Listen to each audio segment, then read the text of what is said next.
예술 역사를 만들다 삼앤드 민키. 세장 초대 기독교 영원한 삶에 대한 믿음. 늘 죽음을 의식해야 했고 삶 자체도 결코 풍요롭거나 즐겁지 않은 상황에서 중세인들이 좌절하지 않고 살아갈 수 있었던 이유는 내세에 얻을 영원한 생명에 대한 희망이었다. 그리스도의 죽음과 부활은 기독교를 믿는 이들이 죽은 후 그리스도처럼 부활할 수 있다는 메시지로 해석되었다. 64. 이 편견을 극복하기 위해서 우선 성경의 내용을 고난을 뚫고 온 한 민족의 영웅 이야기로 받아들일 필요가 있다. 모세, 요셉, 다니엘, 예수, 베드로, 바울, 마리아 등 뛰어난 영웅에 대한 찬양이라는 전제로 기독교 예수를 이해하면 한층 편안한 기분으로 이를 응시할 수 있다. 기독교 신앙을 바탕으로 창조된 예술에는 서양 문화의 양대 원료인 그리스도, 문화가 가지지 못한 중대한 장점도 있다. 그것은 예술의 창조자인 작가들 역시 기독교에 대한 열렬한 신앙심을 가지고 있었으며 그 열망이 작품 속에 고스란히 녹아들어 있다는 것이다. 이 때문에 헬레니즘 미술이 예술이 주로 이성을 중시한 르네상스나 신고전주의에 강한 영향을 미쳤다면 헤브라이즘에 기반한 예술은 감정이 중시되는 바로크와 낭만주의 등에 더 큰 영향을 미친 것으로 분석되곤 한다. 65. 그렇다면 왜 새롭지도 유일하지도 않은 성경과 기독교는 숱한 종교의 명명들 속에서 단 한 번도 생명력을 잃지 않고 현재까지도 전 세계의 교세를 떨치고 있을까? 중요한 차이점은 여기에 있다. 동시대의 다른 종교들과 달리 기독교는 육신의 소멸, 즉 죽음과 함께 생명이 끝나지 않는다는 확신을 심어주었다. 66. 죽음이 늘 가까이 있던 고대인과 중세인들에게 믿음만 유지하면 죽은 후 하늘나라로 올라가게 된다는 기독교의 가르침이 얼마나 큰 위안이 되었는지 알 수 있다. 현대와 달리 1500년대만 해도 유럽인의 평균 수명은 30세 미만이었다. 태어난 아이들 절반 이상이 만 1세를 넘기지 못하고 죽었다. 이렇게 늘 죽음을 의식했고 삶 자체도 경험 결코 풍요롭거나 즐겁지 않은 상황에서 중세인들이 좌절하지 않고 살아갈 수 있었던 이유는 내세에 얻을 영원한 생명에 대한 희망이었다. 영원한 삶에 대한 믿음이 너무 굳세였기 때문에 많은 신자들은 기독교가 공인된 313년 이전까지 기독교가 박해를 받았던 기간 동안 스스로 죽음을 택해 로마인들을 어리둥절하게 만들었다. 67. 기독교 초기의 성장 과정은 사도 바울의 서신들, 그리고 로마와 지중해, 동부 기독교 공동체들의 선교 여행 등을 통해 기록되었다. 여기에 복음서 저자들이 주기도문, 산상수훈 등 예수가 남긴 말들과 예수의 생애 각종 일화들을 덧붙였다. 기독교가 공인되기 전이었으므로 초기 기독교인들은 자신들의 신앙을 숨겨야 했다. 그래서 이들은 손에서 손으로 전해지는 비밀스러운 소책자를 통해 믿음을 강화하고 정보를 얻을 수밖에 없었다. 여기에 사도들과 설교자들의 편지가 더해지며 소책자들의 내용은 점차 많아지고 방대해졌다. 기독교가 공인된 후 베드로의 후계자로 인정을 받은 교황은이 방대해진 소책자의 내용을 검토해 경전을 만들었다. 이런 기록들이 성경의 두 편 즉 신앙 성경을 이루었다. 신약 성경이 완전히 확립된 것은 예수 사후 700여 년이 지나서다. 68. 이에 비해 성경의 한 편인 구약 성경은 유대교의 경전이다. 구약 성경은 거의 1000년간 꾸준히 만들어지고 내용이 더해진 유대인들의 역사서이기도 하다. 기원전 8세기경 유대인들이 팔레스타인에 정착하면서의 기록은 더욱 방대해졌다. 헤브라이어와 아람어로 기록된 경전의 내용은 기원전 3세기에서 1세기 사이에 그리스어로 번역되어 유럽에 전해졌고 그 후로는 기독교의 전파와 함께 전 세계의 언어로 번역되었다. 구약의 핵심 내용은 신은 유일하다는 것과 이스라엘은 선택받은 민족이라는 두 가지로 압축될 수 있다. 구약은 기독교인뿐만 아니라 유대인의 경전이기도 한다. 68. 미켈란젤로의 천지창조는 창세기 한 장의 9장면과 구약에 등장하는 예언자 340명을 그린 작품이다. 이 작품을 그릴 당시 미켈란젤로는 스스로를 화가라기보다 조각가라고 생각하고 있었다. 그래서 각 장면에 등장하는 인물들의 동작은 지극히 극적이며 과장되게 몸을 비틀거나 구부리고 있다. 미켈란젤로가 그린 하나님은 자비롭기보다는 무서운 인상이다. 초기 기독교 이후 중세까지 내려온 신앙의 일면, 최후의 심판을 내리러 오는 징벌의 상징인 신의 면모가 돋보인다. 70. 그런데 구약 성경의 내용은 왜 징벌 위주며 구약에 등장하는 사람들은 한결같이 거칠고 사나운 것일까? 구약 성경에 쓰인 중동이라는 점을 주목할 필요가 있다. 중동은 뜨거운 날씨에 개관이 어려운 땅이자 다양한 민족들로 들끓는 땅이었다. 이처럼 중동은 정착이 어려운 지리적 특성 때문에 유목민들이 늘 오가는 땅이었다. 살인과 약탈, 형제 간의 배신 등이 쉽게 일어나는 구약 성경의 내용은 곧 중동 지역 유목민들의 영위하던 거친 삶의 방식이었다. 이 유목민들 중 한 부족인 유대 민족의 족장이 아브라함이었다. 유목이라는 것은 대단히 고달픈 삶의 방식이었기 때문에 유목민들은 어떤 방법으로든 강한 신념을 가질 필요가 있었다. 아브라함은 환상 속에서 하나님의 음성을 들었고 이때부터 유대 민족은 일신교라는 새로운 신념으로 뭉치게 된다. 73. 유대 민족은 이집트에 정착한 후 400년가량 번성했으나 이들 세력이 커지자 이집트인들은 유대 민족을 경계하게 된다. 아마도 람세스 2세였을 파라오는 유대 민족의 사내 아이들을 모두 죽이라는 명령을 내린다. 이처럼 살벌한 분위기에서 구약 성경 최초의 영웅 모세가 태어난다. 75. 긴 방황 끝에 유대 민족은 다시 중동으로 돌아와 가나안에 정착했고 민족의 규모가 커지자 중앙 집권적인 권위도 필요하게 되었다. 이때 나타난 이들이 사울, 다윗, 솔로몬 같은 왕들이다. 다윗은 유대 민족을 처음으로 강성하게 만든 왕이었으며 모세에 이은 유대 민족의 두 번째 영웅, 즉 모세 못지않게 극적인 스토리를 만들어낸 인물이기도 하다. 77. 예언자들의 염려대로 기원전 597년 바빌론의 느부갓네살 1세가 예루살렘을 포위하고 솔로몬이 세운 사원을 무너뜨린 후 많은 유대인들을 포로로 끌고 갔다.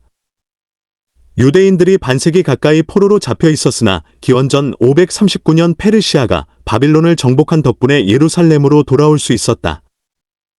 79. 수많은 영웅과 예언자, 극적인 일화들이 등장하는 구약 성경에 비해 신약 성경의 이야기와 등장인물들은 비교적 간단하다. 신약 성경의 초점은 마태, 마가, 누가, 요한의 4대 복음이 전하는 예수의 탄생과 설교 그리고 순환에 맞추어져 있다. 대신 신약 성경에는 예술적 관점에서 보면 완벽한 남성과 영원한 여성의 두 원형이 나타난다. 예수와 성모 마리아가 그 주인공이다. 이들은 젊고 아름답고 순수한 예술가들이 재현하기를 꿈꾸는 이상향 같은 존재다. 81. 예수 탄생 설화는 수태고지 즉 성령의 힘으로 마리아가 예수를 잉태했음을 알리는 장면부터 시작된다. 중세 이래로 수태고지는 숱한 화가들의 창작력을 자극했다. 마구간에서 태어난 아기 예수와 마리아를 비롯한 동방박사의 경배도 자주 눈에 띄는 소재다. 특히 동방박사의 경배는 그림을 청탁한 이의 모습을 함께 그려 넣기가 수월의 중세 후기 이후로 많이 그려졌다. 83. 예수의 죽음과 부활을 통해 기독교인들은 구원에 대한 강력한 믿음을 가지게 되었고 사도들이 앞장서서 이를 전파했다. 기독교인의 수는 불과 몇 년 만에 120여 명에서 8천여 명으로 늘어났는데 이런 교세 확장의 중심에는 두 명의 사도 베드로와 바울이 있었다. 베드로가 교회를 세웠다면 바울은 신앙을 세웠다. 베드로는 시리아를 거쳐 로마로 가 첫 번째 교황이 되었고 성베드로 대성당은 그가 순교한 자리에 세워졌다. 성당 제단의 지하에는 그의 무덤이 있다. 84. 로마인이었던 사도 바울은 갑자기 눈이 보이지 않고 예수의 음성을 들리는 경험을 통해 기독교 신앙을 받아들였다. 그는 이방인 개종자들을 배제하지 않고 받아들임으로써 기독교가 세계의 종교가 될 수 있는 중요한 기틀을 만들었다. 바울은 이방인을 위한 전도 여행을 계속하였으며 에페소스, 아테네, 로마 등지에서 복음을 전파했다. 전도 여행 중에 바울이 쓴 많은 편지들이 신약 성경의 중요한 부분들이 되었다. 아마도 그는 베드로와 같은 해인 64년에 순교했을 것으로 짐작된다. 300년경에는 중동 인구의 4분의 1이 기독교도가 되었고 로마의 기독교 인수는 10만 명에 이르렀다. 초대 교회는 부활에 대한 믿음을 안고 박해와 상관없이 번성해 갔다. 결국 중동의 한 지방 나사렛에서 시작된 기독교는 2.000년이 지난 현재까지 세계에서 가장 번성한 종교 중 하나로 성장했다. 85. 그는 기독교를 받아들이겠다는 밀라노 칙령을 선언하고 전투에서 승리했다. 내친 김해 동쪽으로 행군을 계속한 콘스탄티누스는 적을 격퇴하고 비잔틴 제국을 정복한 후 이곳을 자신의 도시 즉 콘스탄티노플이라고 개명하고 동로마 제국의 수도로 삼았다. 서구의 예술은 콘스탄티누스 황제가 기독교를 고민한 후 성경에 등장하는 장면들이나 예수와 성모 등 성가족을 그리는 과정에서 비약적으로 발전했다. 86. 기독교가 고대 유럽과 중동 세계에 서서히 자리를 잡으면서 다신교의 성상이 물러나고 그 자리는 기독교 성상으로 채워지기 시작했다. 결과적으로 이교도의 오랜 전통이 지금 기독교 미술을 이루는 근거가 된 셈이다. 초기의 기독교 미술은 근본적으로 공포감, 즉 최후의 심판에 대한 두려움을 담고 있었으며 이러한 태도는 상당히 오랫동안 초기 기독교 미술을 지배했다. 86. 초창기 예수의 성상은 제우스나 아폴론의 모습을 그리고 성모 마리아의 성상은 고대 이집트 여신 이시스 성상을 본떠 만들었을 것으로 짐작된다. 사실 성상의 사용에는 약간의 문제가 있었다. 구약 성경에 나오는 모세 율법 제2계명이 너를 위해 새긴 우상을 만들지 말고 그것을 숭배하지 말라는 것이기 때문이다. 이 율법을 엄격하게 적용하면 성상 역시 우상의 범주에 들어가지 말라는 법이 없다. 300년 전까지 기독교 미술이 등장하지 않았던 것은 역시 이 때문이었다. 726년 동로마 제국에서 시작된 성상 파괴 운동도 이 계명을 근거로 해서 벌어진 것이다. 87. 교황 그레고리우스 1세는 그림은 무학자들의 성서라고 말하면서 복음서의 내용을 그림으로 그리기를 장려했다. 그림으로 그려진 성서의 역할을 다하기 위해 장인들은 성경 필사본의 부분뿐만 아니라 성경 속 장면을 그린 그림들도 단독으로 제작했다. 그리하여 구약과 신약의 주요 장면들을 그림으로 그리는 전통이 탄생했다. 성경이 담고 있는 여러 일화들 그리고 유일신 신앙은 분명히 역사상 최초의 것은 아니다. 신의 죽음과 부활, 근친 살해, 대홍수 등 성경의 모티프들은 예수 탄생 이전의 이집트와 메소포타미아의 여러 고대 설화에도 등장했다. 비록 미학 외적인 이유로 예술을 이용한 것이기는 하지만 그럼에도 불구하고 예술은 기독교가 세계의 종교로 성장하는데 큰 역할을 한 강력한 도구였음이 분명하다. 88. 내장 비잔틴과 콘스탄티노플 잊혀진 제국. 비잔틴 문화의 중요한 특징은 이 문화가 이 교도와 기독교적 요소, 동방과 서양의 예술 로마와 중세적 요소를 고루 갖추고 있었다는 점이다. 이런 의미에서 비잔틴 문화는 고대 그리스 로마와 초기 기독교 예술을 이해하고 중세 예술을 살펴보기 시작하는 길목에서 꼭 건너가야만 하는 일종의 다리 역할을 한다. 90. 예이츠의 시가 말해주듯 비잔틴 제국은 유럽의 예술가들에게 영원 불변한 고전이자 성스러운 땅이었다.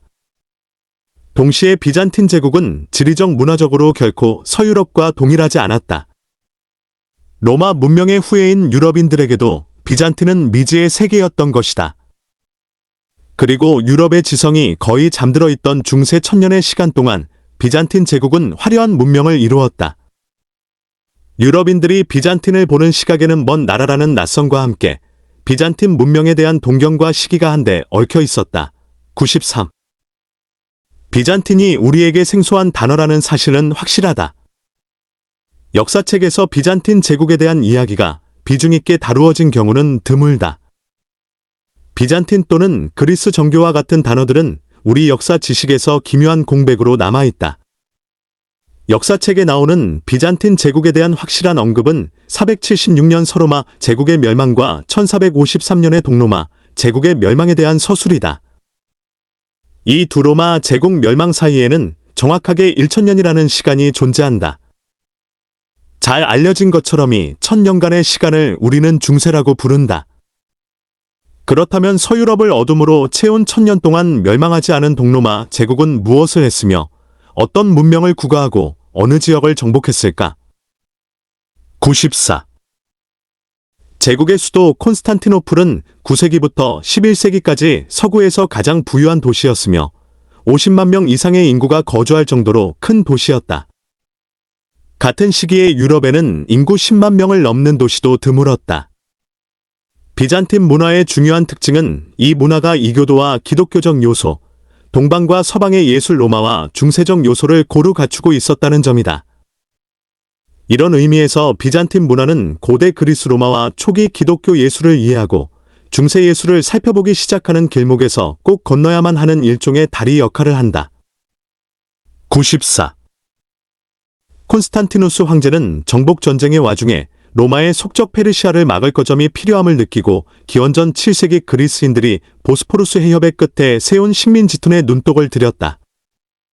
이 지역은 삼면이 바다에 접해 있어서 서쪽 성벽 하나만으로도 방어할 수 있는 천혜의 지형에 자리 잡고 있었다.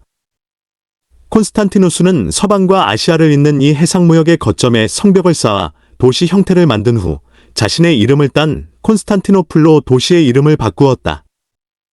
95. 콘스탄티노플에는 기존의 특권 계층이 없었고 지형적으로 상업에 유리하다는 장점이 있었다. 자연히 젊은 인재들이 속속들이 도시로 모여들었다. 콘스탄티노플은 기독교 전파를 위해서도 꼭 필요한 거점이었다. 콘스탄티누스 황제의 어머니 헬레나는 독실한 기독교인으로 예루살렘으로 성지순례를 떠났다가 아기 예수가 누웠던 구유와 십자가 조각을 발견했다고 전해진다.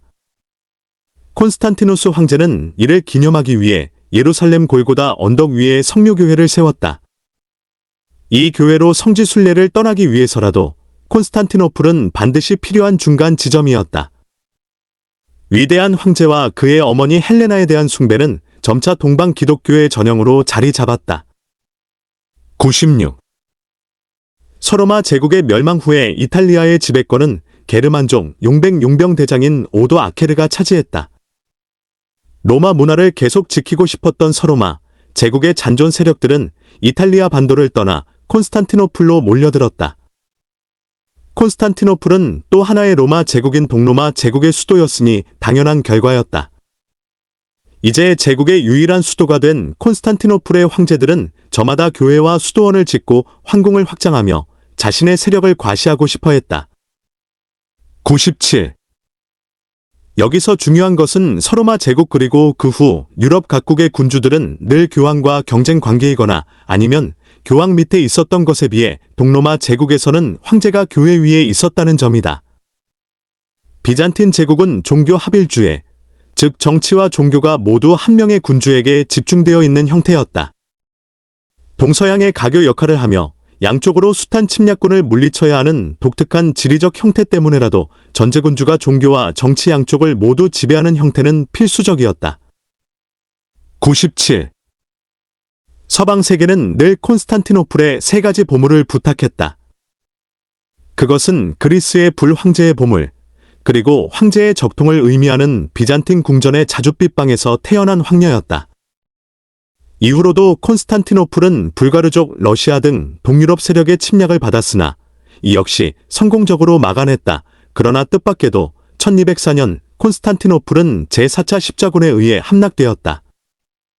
이는 십자군의 강력한 전투 능력 때문이라기보다는 제국 내부에서 황위 계승을 둘러싸고 일어난 균열과 책략 때문이었다. 콘스탄티노플의 십자군 침공 이후 비잔틴 제국은 예전의 영광을 잃고 점차 쇠락하다 마침내 1453년 오스만 제국의 침공에 무너지게 된다. P99. 이처럼 여러모로 우월했던 비잔틴 제국의 문명은 서방의 시기심을 불러일으키는 원인이 되었다. 그러다가 알레쿠스 4세 황가 제4차 십자군의 진 빚을 갚지 못하자 이로 인해 십자군의 콘스탄티노플 약탈이 벌어졌다. 1204년의 약탈로 인해 유럽과 비잔틴 제국은 더 이상 같은 로마 제국의 후예가 아닌 영원한 적수로 갈라지고 말았다. P100. 국가의 정치, 경제, 종교를 한 손에 거머쥔 강력한 황제는 자신의 권위를 과시하기 위한 방편으로 예술을 이용했다. 황제의 절대적 권위, 초인간적인 위대함과 신비 등을 나타내는 것이 비잔틴 예술의 중요한 목표였다. 이 목적을 달성하기 위해 비잔틴 예술이 사용한 방법은 고대 이집트 예술가들이 활용했던 정면성의 원리였다. 비잔틴 예술 속에 등장하는 예수와 성모 황제와 황홀은 모두 같은 사람처럼 보이며 예수는 왕처럼, 마리아는 여왕처럼 묘사되었다. P102 1. 서로마 제국 멸망 당시 로마의 상태. 서로마 제국은 476년 게르만족 출신의 오도아케르가 마지막 황제인 로물루스 아우구스툴루스를 폐위시키면서 공식적으로 멸망했다. 당시 로마는 정치적으로 혼란스럽고 경제적으로 쇠퇴해 있었으며 군사력도 약해져서 외적, 게르만족 등에 의해 쉽게 침략당했다. 2. 비잔틴 제국, 동로마 제국의 서방 영토 회복. 유스티니아누스 1세, 제위 527에서 565는 동로마, 비잔틴 제국의 전성기를 이끈 황제다. 그는 로마 제국의 영광을 회복한다는 목표로 이탈리아, 북아프리카, 스페인 일부를 정복했고 이 과정에서 이탈리아의 라벤나도 동로마 제국의 통치하에 들어왔다. 3. 라벤나의 역할, 서방의 행정 중심지. 라벤나는 원래 서로마 제국 말기의 수도였다. 서로마가 멸망한 뒤에도 전략적, 정치적으로 중요한 도시로 여겨졌고 유스티니아누스 1세는 이곳을 서방 행정의 중심지로 삼았다. 라벤나는 이후 비잔틴 제국의 라벤나 총독령, 엑사어케이트 오브 러베너의 중심 도시가 되었다. 총독이 이곳에 파견되어 비잔틴 황제를 대신해 서방의 영토를 다스렸다. 4. 유스티니아누스 1세 황제 부부의 모자이크가 있는 산 비탈레 성당은 라벤나에 있는 비잔틴 양식의 대표 건축물이다. 유스티니아누스 1세와 황후 테오도라의 모자이크는 그들이 이 지역의 상징적 주권자임을 나타내는 이미지이지 실제로 그곳에서 직접 통치하거나 머물렀다는 의미는 아니다. 라벤나는 유스티니아누스 1세 시대의 비잔틴 제국의 서방 중심지 역할을 했습니다. 총독이 파견되어 통치를 했고 황제 부부는 상징적인 존재였다. 산 비탈레 성당은 종교적, 정치적 상징성이 크며 모자이크는 비잔틴 제국의 정당한 지배를 시각적으로 보여주기 위한 정치적 장치였다. 서로마 제국 멸망과 게르만족의 정착. 5세기 후반 476년 서로마 제국이 오도아케르, 오도에이서 에게 멸망당함. 오도아케르는 게르만족, 스키리족 계열 출신의 장군이었고 서로마 황제를 폐위시킨 뒤 자신은 이탈리아의 왕이라고 칭함. 이후 유럽은 많은 게르만 부족 왕국들로 분열됨. 예. 동고트족, 테오도릭, 이 이탈리아를 지배. 서고트족은 에스파냐, 반달족은 북아프리카, 프랑크족은 갈리아, 프랑스에 정착. 이 시기 지도자들은 스스로를 왕, 렉스, 이라 불렀고 황제, 임퍼라터 또는 어거스터스는 오직 비잔틴 황제만이 자처할 수 있었다. 이 유스티니아누스 시대와 동로마의 서방 재정복 6세기 중반 527에서 565년 유스티니아누스 1세 제위 명장 벨리사리우스를 앞세워 북아프리카, 반달 왕국, 이탈리아, 동고트 왕국, 남부 스페인을 일시적으로 재정복. 이탈리아의 라벤나 총독령 설치. 그러나 이 재정복은 한 세기 못 가 다시 게르만족, 랑고바르드족 등에게 넘어가게 됨. 3. 프랑크 왕국과 샤를마뉴 8, 9세기 8세기 중반 프랑크 왕국의 왕조가 메로빙거에서 카롤링거 왕조로 바뀐. 카롤루스 대제, 샤를마뉴, 가 등장. 800년 교황 레오 3세가 샤를마뉴에게 서로마 황제의 칭호를 부여함. 이는 서방에서의 독립적인 기독교 제국 수립을 의미.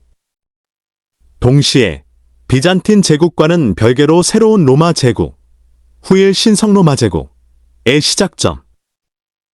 4. 게르만족의 기원과 이동. 게르만족은 원래 중부 및 북유럽, 스칸디나비아 포함에서 기원한 민족들. 4, 5세기 훈족의 압박과 인구 증가 등의 이유로 남쪽과 서쪽으로 대이동을 시작함. 이를 민족 대이동, 저메닉 마이그레이션이라 부름. 이들 중 다수는 로마 영토 안으로 정착하면서 로마 제국의 체제를 점차 흡수하고 변형시킴. 게르만족은 총칭이다. 게르만족은 단일 민족이 아니라 언어적, 문화적 유사성을 가진 여러 부족을 아우르는 총칭이다. 대표적인 게르만 부족들: 고트족, 동고트, 서고트, 반달족, 프랑크족, 랑고바르드족, 알레만족, 앵글로색슨족 등. 이들은 서로 다른 지역에 정착하고 서로 다른 왕국을 세웠으며 정치적, 문화적 성격도 제각각이었다. 이 로마 문화와 종교의 영향. 서로마 제국이 멸망한 이후에도 로마의 문화, 행정, 종교, 특히 기독교, 카톨릭은 게르만족 사회에 강한 영향을 미쳤다. 로마 가톨릭 교회는 게르만 왕국들의 정통성을 승인해주는 중요한 힘이 되었다. 초기 게르만족은 대부분 아리오스파, 에리어니점, 나는 이단으로 분류된 기독교를 믿었지만 프랑크 왕국의 클로비스 1세, 제위, 481에서 511, 가로마 가톨릭으로 개종, 496년경 하면서 본격적으로 전환점이 된다. 그러므로 최초의 로마 가톨릭 개종왕은 샤를마뉴, 카롤루스 대제, 가 아니라 클로비스 1세다. 3. 샤를마뉴 대관의 정치적 의미. 샤를마뉴, 제위, 768에서 814는 프랑크 왕국을 서유럽 전역으로 확장하며 교회와 긴밀히 협력했다. 그는 게르만 왕이면서도 카톨릭 교회의 수호자로서 큰 역할을 했기 때문에 교황 레오 3세는 800년 성탄절 로마 성베드로 대성당에서 그를 소로마 황제로 즉위시킴. 이건 두 가지 상징을 내포한다. 서방 세계의 황제 권위를 부활시킨 사건. 교황이 세속군주의 정통성을 승인하는 권력을 가졌음을 보여주는 행위. 예수의 얼굴이 좌우가 다르게 그려진 것은 장인의 기술이 미숙해서가 아니라 예수의 왼쪽 얼굴은 용서, 오른쪽은 심판을 알고 있기 때문이다. 비잔틴 사람들은 요한계시록에 명시되어 있는 최후의 심판이 오는 날을 두려워했으며 미래를 기다리기보다 예수가 살아있던 과거로 돌아가기를 원했다. 비잔틴 미술에 등장하는 예수의 엄격한 얼굴에서는 비잔틴 사람들의 공포와 과거 지향적인 자세가 엿보인다. P104. 하우저는 성소피아 성당이 초기 교회가 사용하던 로마의 바실리카 구조 위에 일종의 관과 같은 돔을 올려놓음으로써 교회 건축이 민주적인 구조에서 권력과 일반인을 구분하는 비민주적인 구조로 변화하는 계기를 제공했다고 분석한다. 성소피아 성당을 본 무슬림들은 이후 돔이 있는 모스크를 앞다투어 지었다. 1453년에 콘스탄티노플을 함락한 오스만 제국의 술탄 메호메드 2세는 이슬람의 위용을 과시하기 위해 성소피아 성당 아래 블루 모스크를 건축했다. 가까운 거리에 있는 이 두 사원을 보면 비잔틴 문화가 이슬람에 어떤 영향을 주었는지 극명하게 느낄 수 있다. 1000년 이상의 차이를 두고 건축된 두 건물의 외관은 언뜻 보기에 구분이 가지 않을 정도로 비슷하다. P105. 예언자 무함마드가 632년에 사망한 이후부터 무섭게 교세를 확장해 나가기 시작했다. 634년에는 다마스쿠스, 637년에 가자와 안토피아, 638년에는 예루살렘이 이슬람 세력에게 정복되었다. 661년에 이슬람 세력은 다마스쿠스의 수도를 정하고 매년 비잔틴 제국을 공격하기 시작했다. 이슬람 세력은 고대 로마 문명의 경외심을 가지고 있었고 정복을 통해 로마 문명을 흡수하겠다는 염원을 결코 포기하지 않았다. 그래서 로마로 가기 전 또 하나의 로마인 콘스탄티노플을 점령하려 했으나 이 계획은 800년이나 실행되지 못했다. P106. 이슬람 손에 들어온 곳은 서유럽의 이베리아 반도와 북아프리카였다. 712년 아랍군은 서고토 왕국의 수도 톨레도를 점령하고 스페인의 이슬람 왕국을 세웠다. 그리하여 서기 800년경에 지중해 연안은 라틴계 기독교의 서부, 그리스 기독교의 동부, 이슬람의 지배하는 남부로 나뉜다. 비잔틴 제국은 기독교와 이슬람 유럽과 중동 사이의 방벽이자 보루가 되었다. p 106 7세기를 전후해 일체의 성상 숭배를 금지한 이슬람 세력이 단시간에 영토를 확장하는 상황을 목격한 비잔틴인들은 자신들의 신 역시 성상 숭배를 우상 숭배로 여기는 것 아닐까 하는 의문을 갖게 되었다. 황제 레오 3세의 조언자들은 성상 숭배에 대한 신의 노여움으로 해석을 했고 황제는 교회와 공공장소의 상상을 모두 치우거나 지워버리라는 명령을 내렸다. 반면 서방에서는 교황 그레고리우스 1세가 이미 692년에 성상 숭배를 공식적으로 인정한 상황이었다. 당시의 교황 그레고리우스 3세는 네오 3세의 조처에 즉각 반발했다. 그러나 성상 파괴에 대한 교황의 반대는 비잔틴 제국의 반감을 자극해 성장 파괴 운동을 가속화시키는 결과를 낳았을 뿐이다. 성장 파괴 운동은 100년 이상 지속되다가 843년에 공식적으로 폐지되었다. 107. 성상 파괴 운동에는 정치적인 의도도 숨어 있었다. 황제와 그의 추종자들은 성상 파괴 운동을 통해 부단히 세력을 키워가던 수도원을 견제하고자 했다. 실제 황제는 수도원의 신비주의를 무너뜨리기 위해 성당 파괴 운동을 시작한 것이다. 108. 왕이나 귀족의 기도실을 위해 만든 딥티크나 트립틱들이 상아, 황금, 에나멜 등의 고급 소재로 만들어진 것도 성상 파괴가 낳은 새로운 유행이었다. 또한 성경 필사본에 그려진 사파들이 성상 파괴 운동의 바람을 타고 더욱 유행하며 비잔틴 특유의 장식 미술과 회화가 발전하는 계기를 낳기도 했다. 109. 성경 필사본 제작은 주로 수도사들에 의해 이루어졌다. 필사본 제작은 수도사들에게 신앙 고백이자 속죄의 수단이었으며 사본 사파가는 이리저리 초청되어 귀한 대접을 받기도 했다. 양피지에 그려진 성경 필사본은 궁전 부속 예배당의 딥디테크처럼 세워져 있거나 원정을 나가는 황제들의 짐에 포함되어 있었다. 황제는 원정 중 천막에서 이 필사본을 보며 기도를 계속할 수 있었다. 성경 필사본 사파들은 성당의 모자이크와 같은 공공미술이 아니었기 때문에 사파가 내면의 개성이 한층 더 자세하게 드러난 경우가 많다. 비잔틴의 성경 사파는 중세 후반의 미술 발전에 큰 영향을 미쳤다. 109. 이러한 비잔틴의 보물들은 서구 세계의 부러움과 질서를 불러일으켰고 1204년 십자군이 콘스탄티노플을 정복했을 당시 많은 유물들이 서방으로 넘어갔다. 약탈당한 비잔틴 유물들을 소장하게 된 베네치아의 산마르코, 성당은 이 유물을 보려는 순례자들로 몸살을 앓기도 했다. 이와 함께 비잔틴의 예술 방식은 서쪽으로는 이탈리아와 베네치아를 중심으로 동쪽으로는 키예프 지역으로 퍼져나가기 시작했다. 110. 베네치아는 계속 콘스탄티노플과 밀접한 관계를 유지했으며 동시에 이슬람 세력과도 이익이 되는 장사를 했다. 829년에 베네치아 상인들은 이슬람이 점령한 이집트 알렉산드리아에서 성마르코의 유물을 훔쳐왔는데 이 유물을 보존하기 위해 산마르코 성당을 축조했다. 비잔틴의 도움과 모자이크 장식거기에 더해 서방의 로마네스크 양식을 절묘하게 결합시킨 산마르코 성당은 동서양 건축을 혼합한 백미가 되었다. 111. 화려한 비잔틴 장식 예술은 서구 수도사들의 필사본이 그 명맥이 이어져 갔다.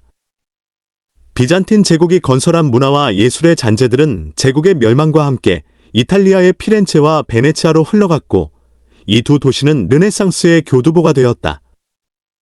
하나의 문명에 쇠락하면서 또 하나의 새로운 문명인 싹트기 시작한 것이다. 이래저래 비잔틴 제국의 1000년은 1453년 콘스탄티노플 함락이라는 역사 속의 한 줄의 설명으로 끝내기에는 너무나 화려하고 장대한 시간이었다. 113.